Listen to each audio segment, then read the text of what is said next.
To talk a little bit about like bikini show day as competitors. All three of us have competed in the past, so we wanted to talk about what that looks like the week before, what that looks like as known as peak week, if you guys have ever heard of that. But we wanted to jump right into it. We're also filming on a new software, so we're kind of excited about that. It's gonna be really fun. But Kate and Caroline, what are you guys feeling about this? Yeah, I guess I can go ahead and start. Since it was my first competition, I didn't really know what going into peak week was going to look like or, what that was going to be for me because it does differ from person to person. And I think the coolest thing to see was the difference in check-ins once my coach was filling up my body with carbs because it's like you diet down so hard all of these weeks and shrink to get super tiny, and then on peak week you're eating all this food to fill out your muscles. And the biggest thing for me, and my mom was like, wow, this is really crazy, is the science behind why your coach is feeding you what they are, the times that you're eating at, the amount of carbs to fill out your muscles so that you look the proper, physique that you need to look when you step on stage. Yeah, when I first got into competing, I thought peak week was like this magical week where like everything would like come together. Like you kind of went to peak week not really ready, and then all of a sudden it's ready in 1 week. And then I slowly learned that was not the case. Like if you're going into peak week not ready and like you still have a ton of body fat, peak week is not going to magically like pull that off of you. And I think that's a big misconception people think. They think that you go into peak week and you lose all the rest of your body fat, but really you should go into peak week ready. And honestly, like 2 weeks out, I learned that you should be ready. That way, in peak week, you can slowly increase your carbs so you can feel your muscles out. Peak week for me was honestly really stressful because the way my coach that I was with operated, it was like check-in pictures like 6 times a day, like exact timing, like an hour after meal. So I took the whole week off of work, and honestly, I don't know if I'll ever work a peak week in the future. I don't know, like that would be a lot. Because for me, I mean, my job is not nearly as stressful as yours. It's like I can do it all online coaching. And I remember being like so drained that peak week and sending check ins. I'm like, I can't imagine nursing during peak week.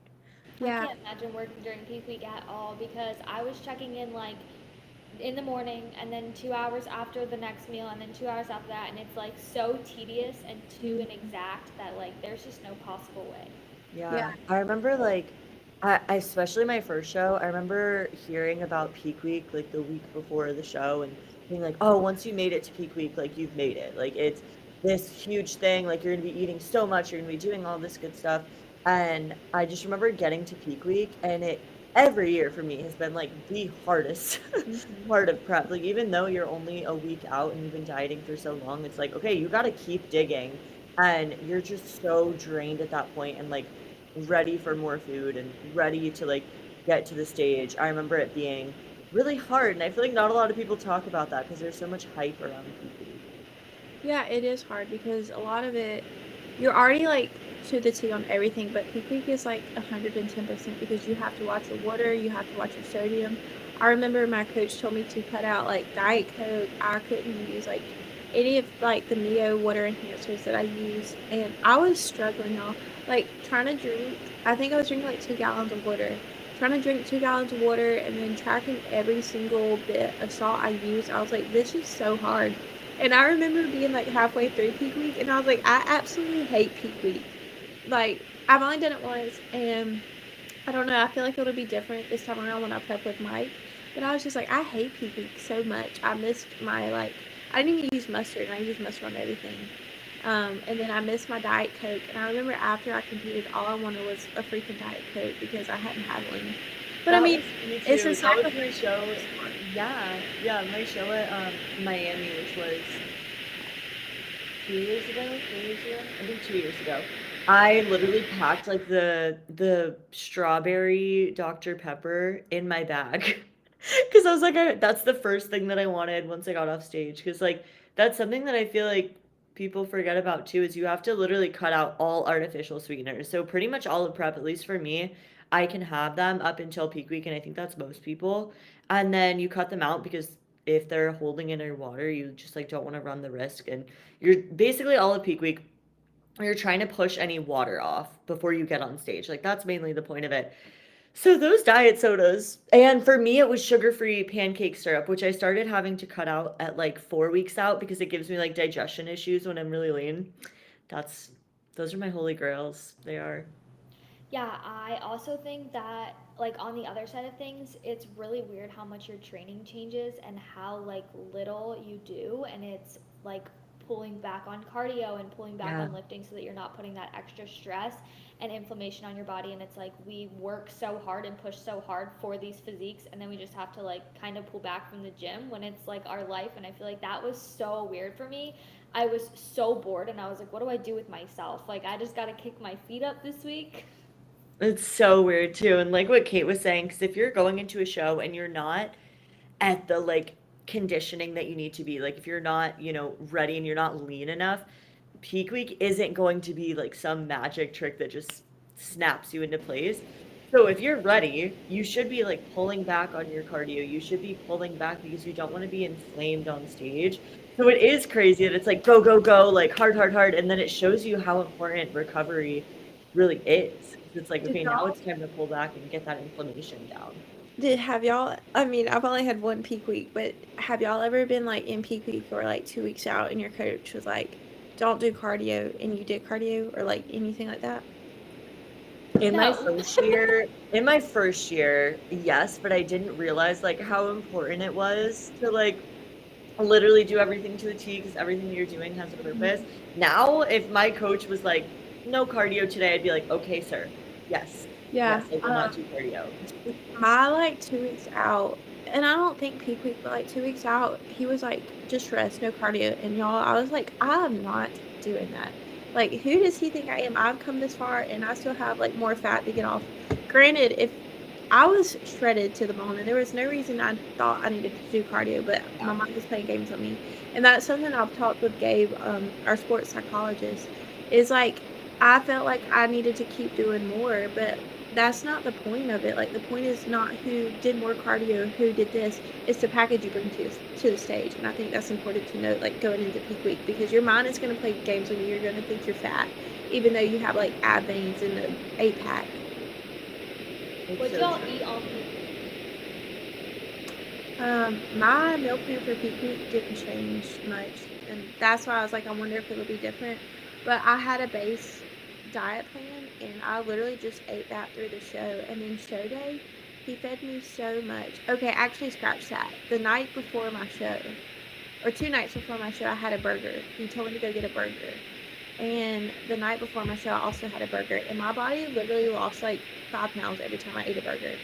So Oh. and it was crazy. I went to bed the night before my show, like 113 pounds, and my lowest weight before that was like 116. So my body was just like burning through everything I was eating. Yeah, I tried to like limit. I was on macros, obviously my whole prep, but I tried to like limit the amount of ingredients I was using throughout peak week, so it did kind of stay the same, and we could like really take out the variables. And I was eating some weird combos. My family was like, "What are you eating?" I had like ground turkey with rice and like peanut butter and mustard. And you guys would obviously think that that's like good, but to the normal person, my parents were like, "What are you eating? That looks disgusting." And so it's like weird stuff like that.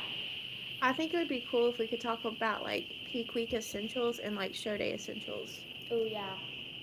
Like stuff, because a lot of the times, like your venue, you're gonna have to stay in a hotel room and you have to stay on point with Yeah. your food. So, what are some like non-negotiables you have to bring with your show day weekend for your food?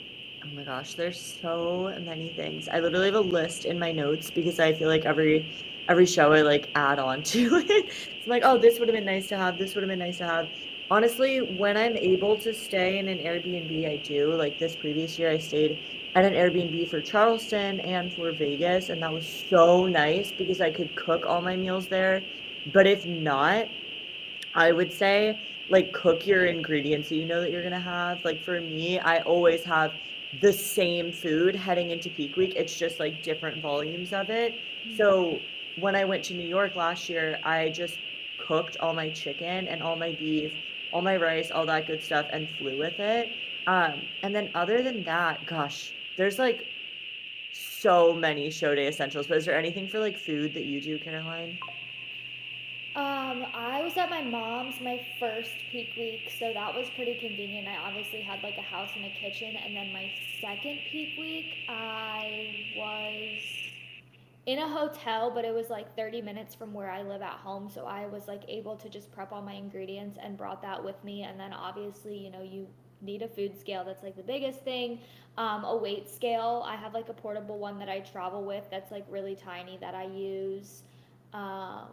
And then like I would bring just Tupperware containers and like little cups to just throw out, just like plastic silverware, anything I could think of, I had just in case. But show day, I think that there's so many things we could get into. I feel like that maybe would be a fun episode to do. I For think so me, too. I've only done one show, like I said, and my hotel had a little kitchenette in it, which was super handy. But I would always like do an Airbnb. Like in the future, I just want an Airbnb because it's just like more comfortable. Like even with your sleep and stuff, I feel like, and you just have more space, and that's already less stress off your plate right there. But if you don't have that option and you're staying in a hotel with no kitchenette, I bought like a little portable, like one pan stovetop that I actually have in my closet. I've never even used it, but I have it. Um, and then I've seen where like people will take rice cookers and they'll cook oatmeal in it.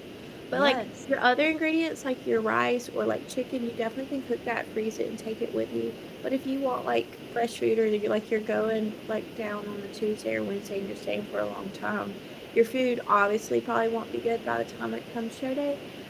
So like just look at like little handy things like Amazon has like the little one pot stove thing I'm thinking of, and you can just like get one pan, but you can make egg whites from that chicken. I've seen where people like will go buy a microwave, and honestly, I'm crazy enough I would do that. Um, but yeah, there's definitely ways to get around it. Yeah, I almost did that my last show too, because in Vegas, which was my most recent show, I originally like booked a hotel, and then I literally canceled it. I was like, no, actually, I had a hotel that didn't have a kitchenette. And then I was like, you know what? I really want a kitchen because I was going to be there for like the whole week. And like Kate said, it's like I would have had to Amazon like an air fryer, which what you can do that. Like you could get like a cheap air fryer or pick it up or Instacart it. Like I always Instacart all my groceries, but I ended up switching to a hotel that did have a kitchen. So I feel like Airbnb or like a hotel with a kitchen is the way to go. And then I just Instacart all my groceries so that I can just make it there if I'm not, prepping all my food ahead of time. But yeah, going into like show day stuff, I think, okay, maybe this is like a bikini girl thing because I feel like all the guys backstage just have their little drawstring. But then all of us girls have like our big rolly suitcase with everything that we need. So what's in your guys' bag on show day? I had everything in mine. I had bands. Okay, off the top of my head, if I can remember, I had my jewelry and I had extra. I had bands. I had my food that I needed. I had a robe. I had pajamas. I had a jersey. I had slippers. I had like salt, mustard, obviously my bikini, heels, an extra set of heels. I had like this long list, and if it was on there, it was in my suitcase because I knew I would need something and be like, oh my god, I don't have that. What's something? Do you feel like there's something you wish you would have had? Ooh. I know for me, like there was something that I added to my list 2 years ago, backup heels, backup suit. I know it's obnoxious, but like my heels broke, and I think we've said this on the podcast before, but my heels broke before I went on stage. So now I always have a backup because I had to go on stage with like my heel strap off. So I always have a backup suit, backup heels, and I always have a blanket because I feel like you go backstage and it's so cold. There's nothing to lay on. So I bring like a blanket to literally lay down and I just like camp out there. Yeah, I brought a blanket, but I wish I would have brought a pillow so I could Yes. lay down. And I had no idea, like, you hear like show days are so long and exhausting, but I was not expecting like how long my show day was. I just Like you remember we just were sit yeah, backstage for hours. literally Yeah. just lay down. And Yes. I remember I had the worst headache, y'all, but I think next time I just want to make sure I have like a big pillow. Um, that's pretty much all I feel like. I had one of those like little pee things that everyone's like, you get. Oh yes. I didn't even get it. Oh, I used it. I Mine used was it. I used it mine, my first year and I haven't used it since then. I just like mine, it. my biggest stressor on show day was probably my tan, though I will say, like Yeah. mostly my tan. I fell asleep. Um, I can't remember. It was either on my leg or it was like across my chest. I guess my arm. But I just had like this big like mess up on my tan, and I was just like, oh my god, it's over. Like I'm not stepping on stage, and I didn't expect they could fix things so easily. Yeah. Yeah, the ladies backstage, like, if they have a good team back there, you're set. Like, they're like, "I got you." But I would always stress about that the night before too, like, sweating in your sleep and being like, "Oh my god, my tan is gonna run." Like, that would I would literally be going to bed and being, like, stressing about, like, "Is my tan gonna mess up overnight?" Yeah, they told me I had like this like big black t-shirt I slept in, but they told me next time make sure you sleep in like a black shirt and black pants. So that's a tip for you guys. Don't sleep in like a little black shirt because I guess I crossed my legs too and I had like these like huge sweat leg marks on me. Well, I It's so guess moving stressful into 'cause it, maybe we can yeah. get into like our favorite moments on show day because I know like it was my first competition for me this past season, and I feel like it was way better than I expected. So, Alani, what was your favorite part of your show day? I know you've had multiple, but Yeah, I'm trying to think. Gosh, there's so like, this sounds so tacky, but I feel like just that moment of, like, being backstage about to go on, because like we were saying, you're waiting around, like, all day, and I remember so vividly at every single show standing on the stairs, like that moment where you're on the side, like about to walk out on the stage, and you can kind of like you start to peek out, and if you have any family or friends there, it's like you can like see them, and you're about to walk on, and I swear like everything just kind of comes alive in that moment. I feel like it's like, okay, you've been prepping for months on end. You've put in work in your off season. All of these little things have come together for this literal like 15 seconds that you have on stage. And I feel like I've gotten to that point now that I'm more comfortable on stage where it's like I can soak it in. I don't just like black out and, like just get through it and get off stage. I'm like, I can really soak it in and enjoy it and like see the judges and eye contact with them and like see the people in the crowd. And it's just like, it's this feeling that's like, you really can't compare it to anything else because you've put in so much work and it's like, okay, we made it. This is my time. So I think that's honestly my favorite part of show day. And then also, of course, like the post show meal, getting off stage, running to your people, no matter what the heck you've placed. I've placed last, I've placed first. And that feeling of like running back to your friends and your family, that's a really good feeling as well. Yeah, that's my favorite is when I got off stage and I got to see my parents and everybody. I was just so excited because like yeah, it's a very like lonely sport, very selfish sport, but we couldn't do this without these people that support us. And I think a lot of people focus on like their placing, and of course we all went first. We all do this to win, don't get me wrong, but like that placing honestly does not matter if you have no one to celebrate it with. And I know I've said this before on like Instagram and stuff, but like how much would it suck like if you win and then you get off stage and there's no one there to like hug you or like you go celebrate with.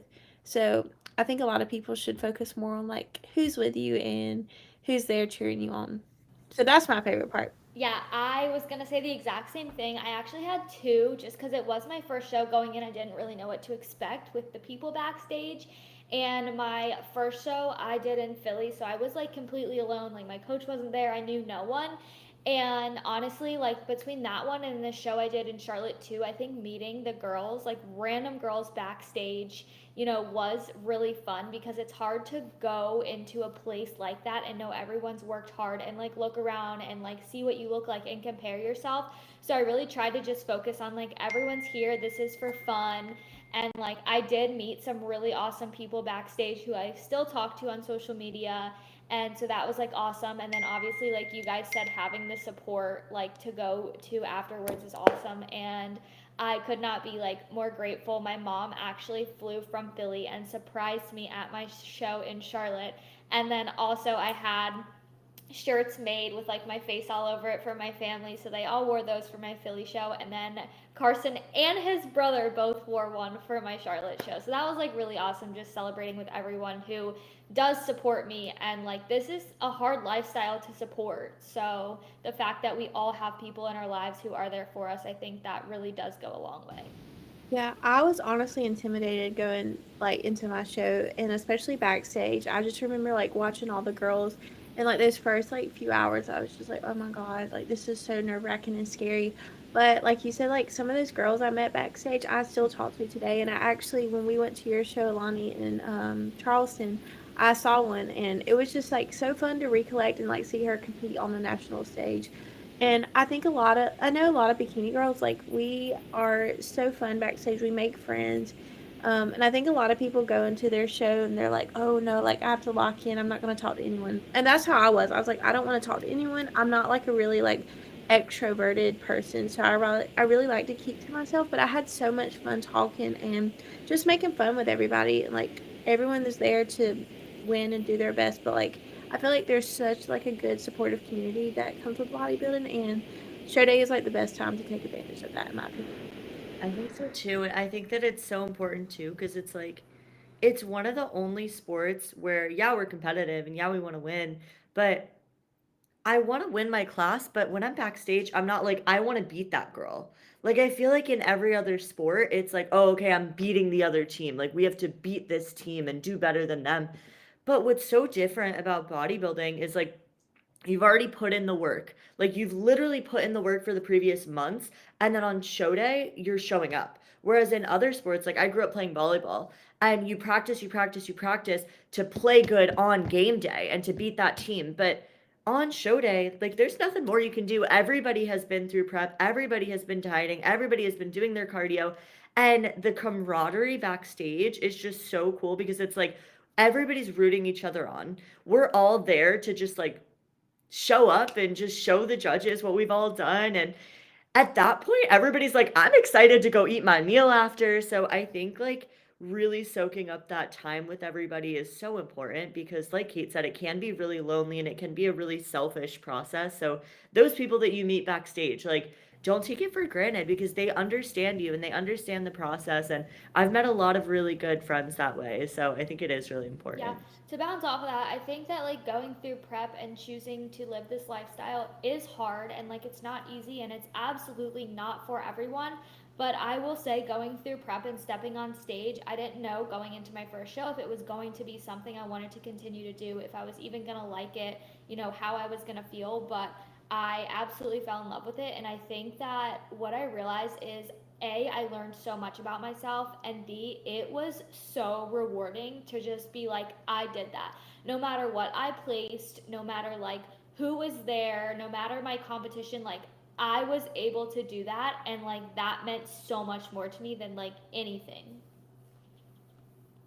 Yeah, and it just, I think a lot of people go into it like really stressed out, but it really is fun. And you worked your butt off for like 16 to 20 plus weeks, and just try to go into it, whether it's your first show or your like 10th show, just try to have fun.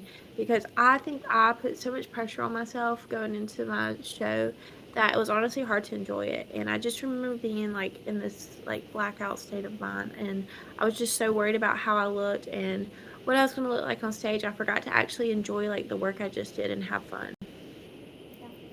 Well, I know we are all in our growing season and all plan to step on stage in the future. So I think it will be really cool to kind of look back on this episode and what we look like next time and how our next peak week goes and all that. So, anything else you guys have to say? No, No, I think that's pretty much it. But yeah, I think we're all excited. Like it's gonna be a minute before we step on stage. We're enjoying this growing season, but yeah, I think you're right, Caroline. It's gonna be fun to like look back on this and I don't yeah, know. I'm Cool. really excited to keep going, get healthy, really grow, and Yeah. literally just blow my last package out of the water because I Yeah. was a little stick, and I just cannot wait to like make her look stupid and not do any extra cardio.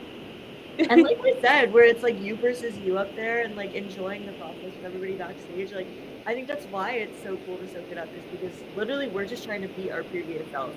So all three of us right now, we're trying to beat that girl that was on stage last time, and I think that's why we're all so hyped up about our growing season right now. Yeah, that's all I have to say.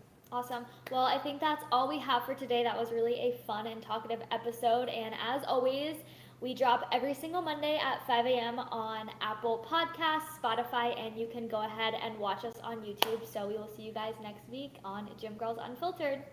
See you I guys.